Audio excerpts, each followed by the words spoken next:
গণ অভ্যুত্থানের যে আকাঙ্ক্ষা ছিল, প্রায় ১,৫০০ তরুণ যে উদ্দেশ্য নিয়ে রাস্তায় জীবন দিয়েছে, সেই উদ্দেশ্য এখনও পুরোপুরিভাবে বাস্তবায়িত হয়নি।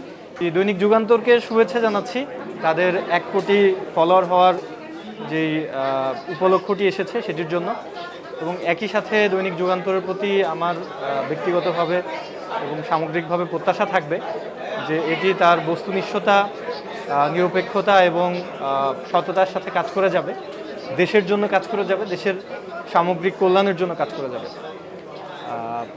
এই হচ্ছে আমার প্রত্যাশা।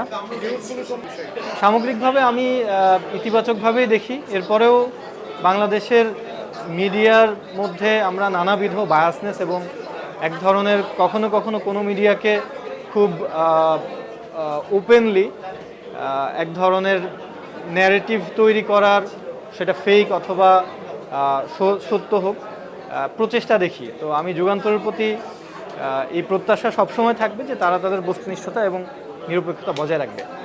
আমরা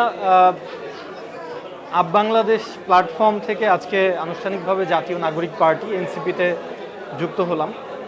তো আমরা এর আগে জাতীয় নাগরিক কমিটিতে ছিলাম, যেটি আরেকটি প্ল্যাটফর্ম ছিল জুলাই গণ অভ্যুত্থানের পরে, জুলাই থেকে উঠে আসা একটা প্ল্যাটফর্ম।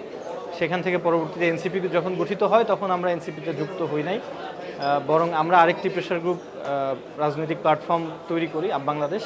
সেটির মাধ্যমে আমরা যে লক্ষ্য অর্জন করার চেষ্টা করেছিলাম যে জুলাই আন্দোলনের, জুলাই সনদ, জুলাইয়ের একটি প্রোক্লেমেশন এবং একই সাথে ঘোষণাপত্রের পাশাপাশি জুলাই গণ অভ্যুত্থানের মাধ্যমে রাষ্ট্রের মৌলিক সংস্কারের যে জায়গাগুলো পূরণ হওয়া দরকার, মানুষের আকাঙ্ক্ষার মধ্যে যেই সংস্কারের চিন্তাগুলো ছিল সেগুলো যাতে বাস্তবায়িত হয়, সেটির জন্য আমরা আলাদা প্ল্যাটফর্মে থেকে কাজ করেছি। সো বাংলাদেশের এই মুহূর্তের যে রাজনৈতিক বাস্তবতা, সেটির সামগ্রিক বিবেচনায় আমাদের কাছে মনে হয়েছে আমাদের যে কাঙ্ক্ষিত লক্ষ্য ছিল সেই লক্ষ্য এখনও পূরণ হয়নি। গণ অভ্যুত্থানের যে আকাঙ্ক্ষা ছিল, প্রায় ১,৫০০ তরুণ যে উদ্দেশ্য নিয়ে রাস্তায় জীবন দিয়েছে, সেই উদ্দেশ্য এখনও পুরোপুরিভাবে বাস্তবায়িত হয়নি। সো আমাদের কাছে মনে হয়েছে এই সংস্কারের আকাঙ্ক্ষা, একই সাথে বাংলাদেশের মানুষের রাজনৈতিক, সামাজিক, সাংস্কৃতিক, অর্থনৈতিক মুক্তির সমৃদ্ধ বাংলাদেশ গঠন করার যেই প্রচেষ্টা, সেটিকে আরও বেশি শক্তিশালী করার জন্য আমাদের ঐক্যবদ্ধভাবে কাজ করা দরকার। এ কারণে আমরা আপ বাংলাদেশ থেকে বড় একটি অংশ আজকে এনসিপিতে যুক্ত হয়েছি। এখনও আপ বাংলাদেশের একাধিক নেতৃবৃন্দ তারা যুক্ত হননি এবং আপ বাংলাদেশ বিলুপ্তও হয়নি। আপ বাংলাদেশের যে কেন্দ্রীয় কমিটি ছিল তার বড় একটি অংশ আজকে এনসিপিতে যুক্ত হলো।